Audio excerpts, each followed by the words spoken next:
శ్రీ గణేశాయ నమః. శ్రీ గురుభ్యో నమః.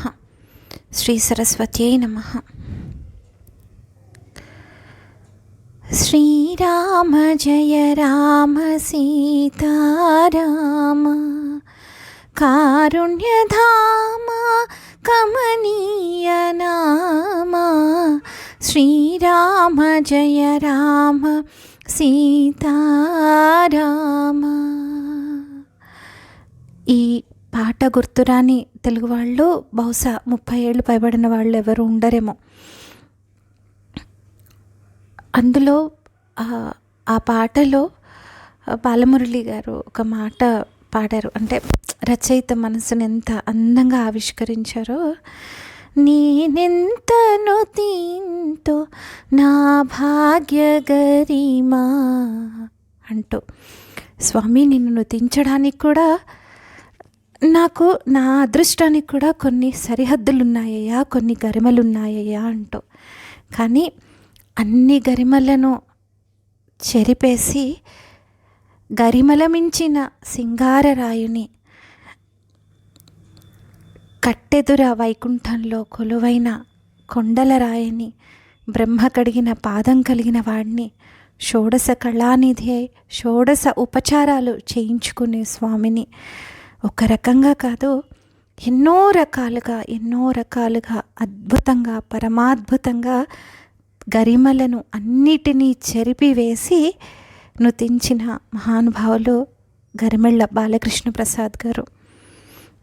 ఆ మహానుభావులని 44 ఏళ్ల జీవితంలో నా 5 సార్లు ప్రత్యక్షంగా చూడడం, గత 18 సంవత్సరాలుగా దాదాపు ప్రతిరోజు వారి కీర్తన వినకుండా జీవితం అయితే గడవలేదు.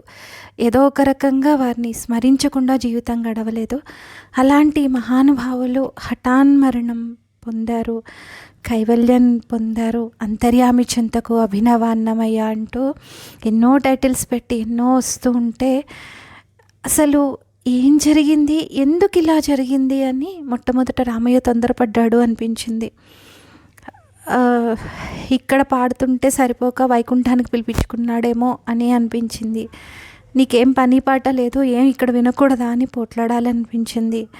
ఎన్నో రకాల భావాలు అలా అనిపిస్తూ కళ్ళు మూసుకొని పడుకుంటే నా మనస్సు అనే దర్పణం మీద మెదిలిన కొన్ని భావాలను, అంటే ఎలా చెప్పాలి కూడా నిజానికి మాటలు తడబడుతున్నాయి. కానీ మనసు మీద అదే పనిగా ఒక చలనచిత్రంలాగా కదిలిపోతూ ఉంది. అలా ఆ భావం అది ఎక్స్ప్రెస్ చేస్తే తప్ప, లేకపోతే ఎసిడిటీ లాగా వచ్చేస్తుంది, మంట పుట్టేస్తుంది, గొంతంతా మనసంతా బాధగా ఉంది. కానీ చెప్పాలి, ఏదో ఒక రకంగా దాన్ని ఎక్స్ప్రెస్ చేయాలి అని చేసే ప్రయత్నం. అలా వారు స్వర్గస్థులయ్యారని తెలిసి కన్నీరు మున్నీరైన కోట్ల మందిలో అయ్యో అంటూ కన్నీళ్లు పెట్టుకుని ఎందుకు ఇలా జరిగింది అని బాధపడ్డ కోట్ల మందిలో నేను ఒకదాన్ని. నిన్న వారికి అంత్యేష్టి సంస్కారం జరిగింది. మొన్న పిల్లల కోసం ఇంకా ఎదురు చూస్తూ ఆగింది. ఆ సమయంలో ఒక్కసారి వెనక్కి తిరిగి ఆలోచిస్తే 18 సంవత్సరాలే వారి గురించి తెలిసి వారితోటి అనుబంధం ఏర్పడి మొట్టమొదటిసారి మా మామయ్య గారు చెప్తే అనుకోకుండా చిక్కడపల్లిలో త్యాగరాయ గాన సభలో అసలు అక్కడ జరుగుతున్నట్టు కూడా తెలియదు. ఏదో దారం పట్టి ఎవరో ఈడ్చుకోపోయినట్టు అలా ఊరికే వెళ్ళిన వాళ్ళం 3 గంటల కచేరీ ఎలా అయిందో తెలియకుండా కూర్చుండిపోయాము. అనిల్ కుమార్ గారితో, వారి కుమారులు అనిల్ కుమార్ గారితో కలిసి చేసిన కచేరీ మొట్టమొదటిసారి అసలు ఇలా ఉంటుందా అని చెప్పి ఆశ్చర్యపోయి అప్పటి నుంచి ప్రతిరోజు ఇక అన్నమయ్య పాటతోటే గడిచింది అనడంలో అతిశయోక్తి లేదు. ఆ తర్వాత వారిని తిరుపతిలో అనుకోకుండా రాధమ్మ గారితో సహా వారింట్లో కలుసుకోవడం, ఆ తర్వాత శ్రీనిధి గారు ఏర్పాటు చేసిన వర్క్షాప్లో శివంలో చూడటం, ఆ తర్వాత మా గురువారిలో చంద్రశేఖర్ గారి దయతోటి 2024 ఏప్రిల్‌లో పరమాచార్య జయంతి సందర్భంగా ఏర్పాటు చేసిన కచేరీలో వారికి నా చేత్తోటి భోజనం అందించే అవకాశం, నడవలేక ఇబ్బంది పడుతుంటే కాళ్ళు పట్టే అదృష్టం లభించడం, ఇప్పుడు 77వ జయంతి 77వ జన్మదినం సందర్భంగా వారికి జరిగిన సన్మానంలో సహస్రగళార్చనలో పాల్గొని దగ్గరికి వెళ్ళే సాహసం చేయలేకపోయాము. అప్పటికే నడవలేకపోతున్నారు, ఇబ్బంది పడుతున్నారు. పాపం ఫోటోలు అని చెప్పి ఆ పెద్ద మనిషిని వద్దు అని చెప్పేసి దూరం నుంచే దండం పెట్టుకున్నాం, కానీ దగ్గరకు కూడా వెళ్ళలేదు. మనకి ఎన్ని ఫోటోలు కావాలంటే అన్ని ఫోటోలు చూసుకోవచ్చు. నేనున్నానని నాకు తెలుస్తుంది కదా, ఎవరికి చూపించాలి అనిపించి ఇదంతా మనోఫలకం మీద నడుస్తూ ఉంటే సడన్గా చిత్రం మారిపోయింది. సాయంత్రం అయింది. కైలాసంలో అమ్మవారు అలా కూర్చొని ఉంది. స్వామివారు తాండవం చేయడానికి సిద్ధపడుతున్నారు. అమ్మవారు అలా కూర్చొని ఉంది. మామూలుగా అయితే స్వామి తాండవం చేస్తూ ఉంటే అమ్మవారు పులకించిపోతూ చూస్తూ, అడుగు కదిపెను గౌరి హరుని అడుగులలో, జడల వేలుపు నటన మాడు సమయములో అంటూ షణ్ముఖ శర్మ గారు కీర్తించిన శివపదంలోని పాట మనకు బాలకృష్ణ ప్రసాద్ గారు వినిపిస్తూ ఉంటే అలా మనోఫలకం మీద మనం ఊహించుకోవచ్చు. అలా ఉంటుంది ప్రతిరోజు సాయంత్రం జరిగే సంధ్యా నృత్యం. అలాంటిది అమ్మవారు డల్గా కూర్చొని ఉన్నారు. పార్వతి ఏమిటి అలా అంటే, ఇప్పుడు ఎలా వచ్చి మీతో అడుగు కలిపాను గౌరీ అని చెప్పి పాడేవాళ్ళు ఏరి, ఆయన అక్కడ పడుకొని ఉన్నాడు. ఉలుకు లేదు పలుకు లేదు, అలా పడుకొని ఉన్నాడు. బాలకృష్ణుడు అక్కడ పడుకొని ఉన్నాడు. ఏమని మీతో కాలు కదపను అని అమ్మవారు. సరే పార్వతి, ఇది విధి, దాన్ని ఎవ్వరూ దాటలేరు. పుట్టిన వాళ్ళంతా పోవాల్సిందే కదా, తన కర్తవ్యం పూర్తయింది, మన దగ్గరికే వస్తాడులే, పర్వాలేదు. 12 రోజులు అయిపోతే వైదికంగా జరగాల్సిన క్రతువులన్నీ జరిగి తాను మన దగ్గరికే వస్తాడు, బాధపడకు, అప్పుడు వచ్చినప్పుడు పాడమంటాను అని అంటే, మన దగ్గరికి వస్తాడా, మీరు మరీ అత్యాశ పడుతున్నారండి అమ్మవారు. అదేమిటి అత్యాశ ఏమిటి అని అంటే, మరి మా అన్నయ్య వదిన అక్కడ కూర్చొని సిద్ధంగా ఉన్నారు, ఎప్పుడొస్తాడా అని ఎదురు చూస్తూ ఉన్నారు. జీవితం అంతా తిరుమల కొండల మీద ఏ మూలకు వెళ్ళండి వినిపించదా ఆయన పాట?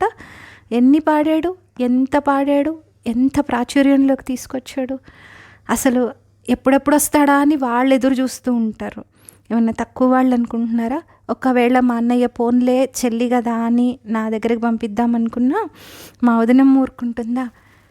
జయలక్ష్మి, వరలక్ష్మి, సంగ్రామ వీరలక్ష్మి అంటూ ఆమెని ఎంత నుతించారు.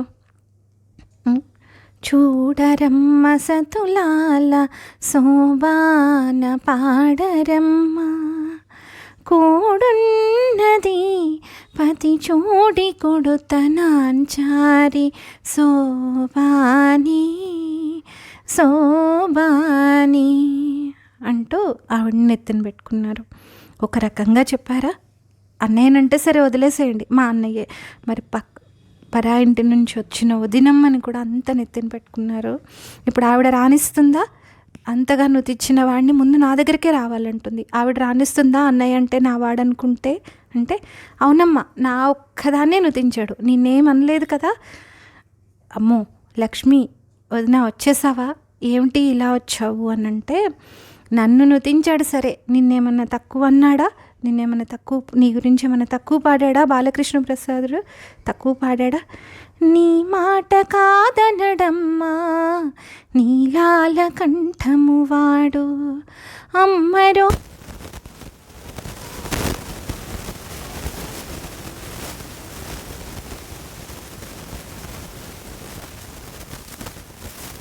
మాట్లాడాలంటే ఎవరి గురించి మాట్లాడాలన్నారు? ఎవరితో చెప్పమన్నాడు? నీ గురించే కదా. మరి ఇప్పుడు మన ఇద్దరిలో ఎవరు ఎక్కువ ఎవరు తక్కువ అన్న ప్రస్తావన వస్తుందా? ఎవరి దగ్గరికి రావాలి అనే ఆలోచన వస్తుందా రాదా? ఇద్దరినీ ఒకేలా చూసుకున్నాడు. మూర్ఖులయ్యి శైవం వైష్ణవం అనుకుంటూ కొట్టుకుంటున్న వాళ్ళకి రెండూ ఒకటే, మనకి ఎలాంటి భేదం లేదు అని చూపించాడు కదా చెల్లెమ్మ అనుకుంటూ విష్ణుమూర్తి. ఇప్పుడైతే ఏం చేద్దామంటారు? ముందు మీ దగ్గరకు వస్తాడా, ముందు మా దగ్గరకు వస్తాడా? పార్వతమ్మ అర్థం కావట్లేదు. నా దగ్గరకు వస్తే మీరు బాధపడతారు, మీ దగ్గరకు వస్తే నేను బాధపడతాం. ముందు ఎవరం వినాలి? బాలకృష్ణుడి పాట 12 రోజుల తర్వాత ఎవరు వినాలి? ఎవరి దగ్గరికి ముందు రావాలి జీవుడు? పెద్ద ప్రశ్న. ఏం చేయాలి? ఒకళ్ళ దగ్గరికి రమ్మంటే ఇంకోళ్ళకి బాధ కలుగుతుంది. ఏం చేయాలి అని ఆలోచిస్తూ ఉంటే ఎక్కడి నుంచో లీలగా ఒక పాట వినిపిస్తుంది. శివుడంటే నీమి, కేశవుడంటే నీమి, శివకేశవుల చిత్తస్థితి భేదమేమి, రతిరాజు భ్రమలచే రట్టయ్యేదేమి, మతిమంతుడైతే ఈ మతభేదమేమి, శివుడంటే నేమి, కేశవుడంటే నేమి అంటూ ఒక గాన ప్రవాహం తరిగొండ నృసింహస్వామి దగ్గర నుంచి తుంబురు కోన తీర్థం దాకా సాగి, ఆ తీర్థం కూడా బాలకృష్ణుడు వెళ్ళిపోయాడు అని చెప్పి సడిసేయకుండా నెమ్మదిగా ప్రవహిస్తూ తనలో తానే అనుకుంటుంది. వినిపిస్తోందా? ఇప్పుడు మనిద్దరికీ పరీక్ష. శివుడా, కేశవుడా, ఎవరి దగ్గరకు వస్తాడు బాలకృష్ణుడు అని అంటే అందరం ఒకటే అని చెప్పి చివరకు ఏమడిగాడు?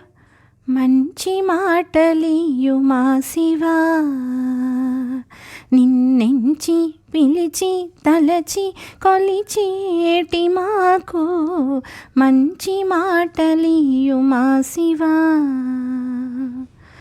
లేనిపోని కొట్లాటలకు పోకుండా, శివుడా విష్ణువా అన్న ఆలోచనకు పోకుండా, మనమిద్దరం ఒకటే, ఉన్నది ఒక్కటే బ్రహ్మ అన్న విషయం తెలుసుకొని త్రికరణ శుద్ధిగా మనల్ని సేవించిన అతనికి ఎలా వెల్కమ్ చెప్పాలి? ఇప్పుడు ఎలా స్వాగతం చెప్పాలి? ఇద్దరం ఒకటయ్యి శివకేశవ అద్వైతాన్ని చూపిస్తూ కదా మనం అతనికి 12 రోజుల తర్వాత వెల్కమ్ చెప్పాలి. ఇక మీదట కైలాసం లేదు, వైకుంఠం లేదు, ఉన్నది ఒక్కటే. బాలకృష్ణుని కచేరీకి సిద్ధమైన ఒక వేదిక. ఆ వేదికలో కూర్చునేది సర్వదేవతా స్వరూపుడైన పరమాత్మ. ఆయనే విష్ణువు, ఆయనే శివుడు, ఆయనే సుబ్రహ్మణ్యుడు, ఆయనే రాముడు, ఆయనే సీత, ఆయనే లక్ష్మి, ఆమెనే సర్వస్వం, ఆమెనే అల్మేల్ మంగ. ఇలా మనస్సు లోతుల్లోంచి ఒక భావనా కుసుమం ఈ చేతులతోటి వారి పాదాలు పట్టాను అన్న సంతృప్తి, ప్రత్యక్షంగా చిన్ని శిష్యరికం, పరోక్షంగా పెద్ద ఏకలవ్య శిష్యరికం. ఎంత వద్దనుకున్నా కన్నీళ్ళు ఆగడం లేదు. వారు జన్మను సాఫల్యం చేసుకొని వెళ్ళిపోయారు, కానీ రాధమ్మ గారిని తలుచుకుంటే మాత్రం కన్నీళ్ళు ఆగడం లేదు. ఎలాగోలా ఆ తల్లికి కావలసిన ధైర్యాన్ని, ఆరోగ్యాన్ని ప్రసాదించి, అయ్యో నా రాధ ఎలాగా అన్న బాధ బాలకృష్ణ ప్రసాద్ గారికి లేకుండా పరమాత్ముడు ఆశీర్వదించాలని, వారి ఆశీస్సులతో వారు కోరుకున్న విధంగా అన్నమయ్య పాట కావచ్చు, శివపదం కావచ్చు, మంచి మాటలతో మనుషులు బ్రతకాలనేది కావచ్చు, వారి ఆశీస్సులతోటి అందరికీ మేలు జరగాలని ప్రార్థిస్తూ ధన్యాస్మి. స్వస్తి.